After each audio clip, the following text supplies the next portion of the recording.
പിന്നെ ഇടത്തെ ചെവി ഒരിത്തിരി ചെറുതാട്ടോ. അതെ അതെ അതെ. പിന്നെ മൂക്ക് എങ്ങനെയാന്ന് അറിയണമെങ്കിൽ ഈ മൂക്കിലോട്ട് നോക്കിയാൽ മതി. ഓ പിന്നെ കണ്ണും പിരിയും മാഷപ്പോലെ തന്നെയാ. പിന്നെ എന്തെങ്കിലും കള്ളത്തരം കാട്ടിയിട്ടുണ്ടെങ്കിൽ ഈ മാഷയുടെ കൂട്ടൊരു കള്ള നോട്ടവും ഉണ്ട്. നല്ല നെറ്റിയുണ്ടായിരുന്നു. ഈ മുടി ഇങ്ങനെ നെറ്റിയിലേക്ക് വീണ് കിടക്കുന്ന കാണാൻ നല്ല രസമുണ്ടായിരുന്നു. പിന്നെ ആ മുതുകിലൊരു മറുകുണ്ടായിരുന്നു. മുതുകിലെ മറുക എങ്ങനെയാ മോളെ പടത്തി വരയ്ക്കുന്നത്? അതിനെന്താ, ഒരു കറുത്ത കുത്തിട്ടാ പോരെ?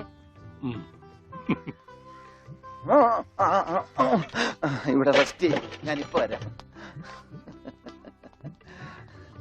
അല്ല എന്താ ഇത്? മാഷിനെ പഠിപ്പിക്കാൻ വേറൊരു മാഷോ? ആരാ മാഷ ഈ പുതിയ മാഷ്? ഉണ്ണിയുടെ പടം വരയ്ക്കാമെന്ന ആളാ. ഞാൻ ഇന്നലെ പറഞ്ഞില്ലേ? ഓ ആളാണ് ആർട്ടിസ്റ്റ്. അവന്റെ മോശമായ വല്ല ഓർമ്മയുണ്ടെന്ന് പറഞ്ഞു കൊടുക്ക്. പഴയ കൂട്ടുകാരനല്ലേ? ആർട്ടിസ്റ്റേ, ഒരു കാര്യം ഞാൻ പറയാം. അവന്റെ മുഖം ചേച്ചിയെ പോലെയോ മാഷിനെ പോലെയോ അല്ലായിരുന്നു. നല്ല ഭംഗിയായിരുന്നു. പിന്നെ താടി ഉണ്ടായിരുന്നില്ല. അന്ന് എനിക്കും ഉണ്ടായിരുന്നില്ല. സിഗരറ്റ് വലിക്കൂ? ഏയ്, സിഗരറ്റ് പോയിട്ട് ഒരു ചരട് പോലും അവൻ വലിക്കില്ല. അവിടെ 8 വയസ്സല്ലേ പ്രായമുള്ളൂ. അതല്ല, നിങ്ങൾ സിഗരറ്റ് വലിക്കുന്ന ചോദിച്ചത്. എനിക്കൊന്നും വേണം. Very sorry. കല്യാണം പ്രമാണിച്ച് എല്ലാ ചീത്ത സ്വഭാവങ്ങളും ഞാൻ നിർത്തിവെച്ചിരിക്കുകയാണ്. ആ മാഷേ, കല്യാണം വിളിക്കാൻ വേണ്ടി വന്നതാണ്. ഒന്ന് മാറി ഒന്ന് മാറി. അങ്ങനെ നിനക്കും പെണ്ണ് കിട്ടി അല്ലേ കൃഷ്ണൻകുട്ടി?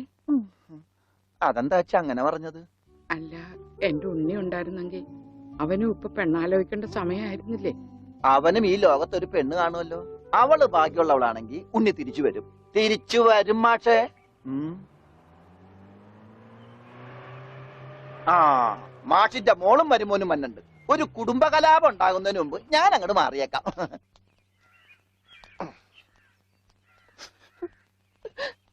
എന്റെ കല്യാണമാണ്, കുടുംബസമേതം വരണം.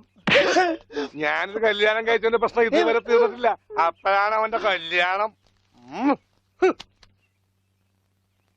സ്ത്രീധനത്തുക ബാക്കി തരാനുള്ളത് തന്നിട്ടില്ല. എന്നാ പിന്നെ മാസാമാസം അതിന് ഇൻട്രസ്റ്റ് തരാന്ന് പറഞ്ഞിട്ട് അതും തന്നിട്ടില്ല. സ്ത്രീധനം തരാനോ ഇൻട്രസ്റ്റ് ഇല്ല. അതിന്റെ ഇൻട്രസ്റ്റ് തരാനുള്ള ഇൻട്രസ്റ്റ് നിങ്ങൾക്ക് ഇല്ലെങ്കിൽ പിന്നെ അവളുടെ കൂടെ ജീവിക്കാൻ എനിക്ക് എന്താ ഇൻട്രസ്റ്റ്? ഓമനക്കുട്ട, തൽക്കാലം നീ അകത്തേക്ക് ചെല്ലേ. ഞാൻ അകത്തേക്ക് ചെല്ലാൻ നല്ല കാര്യമായി. എനിക്ക് അവകാശമില്ലാത്ത വീട്ടിൽ ഞാൻ കാലുകുത്തില്ല. എന്തേ പോവേണ? തീർന്നിട്ടില്ല. പറപ്പിച്ചേ ഡോണ്ടു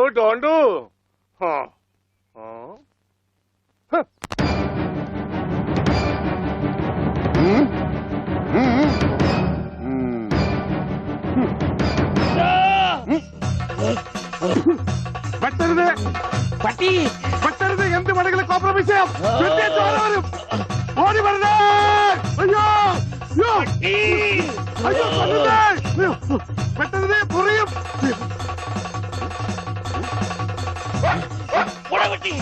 പട്ടിയായിരുന്നു. അയ്യേ, വെറുതെ പേടിച്ച്.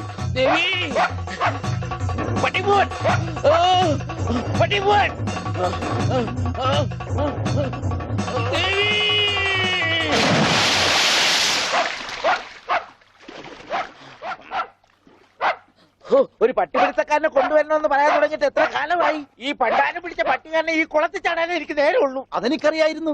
ആ അതല്ലേ വെളിച്ചപ്പാടിനെ കല്യാണം വിളിക്കാൻ ഞാൻ ഇവിടെ തന്നെ കാത്തിരുന്നത്. ഇങ്ങോട്ട് കേറി വാ, കല്യാണക്കുറി തരാം. ഇപ്പൊ ഒന്നാ ശരിയാകത്തില്ല. ആ നായന്റെ മോൻ ഈ പരിസരത്ത് എന്നെ കാണും. ആണോ? ആ വഴിയുണ്ട് വെളിച്ചപ്പാടേ. ഈ പാർസല് ഒന്നങ്ങാട് എത്തിച്ചേരും. ചെല്ലി ചെല്ലി. എന്നാണോ കല്യാണം? അതൊക്കെ അതിൽ അച്ചടിച്ചിട്ടുണ്ട്. എടുത്തു. അല്ല വെളിച്ചപ്പാടെ, വെളിച്ചപ്പാടിനെ മാത്രം ഈ പട്ടിയിട്ട് ഓടിക്കുന്നെന്താ? അത് പിന്നെ പട്ടി പിശാചല്ലിയോ? ഭഗവതിയെ കണ്ട ഓടിക്കും. ഈ നാട്ടില് വേറെ പട്ടിയുണ്ടല്ലോ.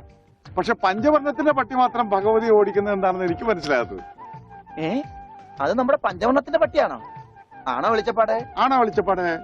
അതെ അതെ, വെളിച്ചപ്പാട് മുങ്ങി. എന്റെ കുറി നമസ്കാരം. ഈ മാസം 10-ാം തീയതി എന്റെ കല്യാണമുണ്ട്. കുടുംബസമേതം വരണം. ആ വലത്തേക്കയുണ്ട് വാങ്ങ ഐശ്വര്യമായിട്ട്. കുറിയൊക്കെ അന്ധവിശ്വാസമല്ലേ? എത്തിയേക്കാം. നന്നായി. അച്ചാറിടാൻ ഒരു പാത്രം നോക്കിയിരിക്കുകയായിരുന്നു. ഇപ്പോഴെപ്പോഴും സ്തുതിയായിരിക്കട്ടെ. അച്ഛോ എന്നെ ഒതുങ്ങി നിന്നോ, ഒതുങ്ങി നിന്നോ. ബ്രേക്കില്ല. ബ്രേക്ക് വർഷാപ്പിലാ. പിടിപ്പിക്കൂ. എന്റെ കല്യാണമാണ്. സന്തോഷം. കുടുംബസമേതം വരണം. സോറി, ഞാൻ അച്ഛനായിട്ട് തുന്നിയതല്ല. ഞാനൊരു തയ്യക്കടക്കാരനല്ലേ, അറിവില്ലായ്മ കൊണ്ട് പറഞ്ഞതാ. അതിനെന്താ? അതത്രയ്ക്ക് മോശപ്പെട്ട പണിയാണോ? നീ തുണിക്കഷ്ണങ്ങൾ കൂട്ടി തയ്ക്കുന്നു, ഞാൻ അറ്റുപോയ ബന്ധങ്ങൾ കൂട്ടിച്ചേർക്കുന്നു. ഇപ്പൊ ഉണ്ണി ഇങ്ങനെ തന്നെ ആയിരിക്കും മാഷെ. ഇങ്ങനെ തന്നെ ആയിരിക്കും എന്നാ എന്റെ മനസ്സ് പറയുന്നത്. എന്റെ മോനിപ്പോ എവിടെയായിരിക്കും എന്റെ ഈശ്വര? കർത്താവേ, ഈ വീട്ടിൽ എന്ത് പറ്റി? മാഷേ, എന്നതാ ഒരാൾക്കൂട്ടം? എന്താ അച്ഛോ സൈക്കിളും ചുമന്നോണ്ട്? സാധാരണ സൈക്കിളാണല്ലോ അച്ഛനെ ചുമക്കാറുള്ളത്. കർത്താവായ ഈശോ, ഇതിലും ഭാരമുള്ള ഒരു മരക്കുരിശ് ചുമന്നെങ്കിൽ ഒരു സാധാരണ വികാരി ഇരുമ്പ് സൈക്കിളെങ്കിലും ചുമക്കണ്ടായോ മാഷേ? അല്ല, ഈ വീലിന് എന്ത് പറ്റി? ഓ, എന്നാ പറ്റാൻ? മുൻ ചക്രം അലോഷ്യസ് തല്ലി തകർത്തു, പിൻ ചക്രം ആ പത്രോസും. അതെന്താ കാര്യം? അതിനെ കുറിച്ചൊന്നും പറയണ്ട. ഒരു കുടുംബം നന്നാക്കാൻ പോയ എനിക്ക് സ്വന്തം സൈക്കിള് നന്നാക്കേണ്ട ഗതികേട് വന്നു. എന്നതാ ആൾക്കൂട്ടം? അച്ഛോ, ആ. ഞാൻ നമ്മുടെ ഉണ്ണിയുടെ പടം ഒന്ന് വരപ്പിക്കുക. സൈക്കിള് പോയി. അതല്ലേലും പോയി. ദാ.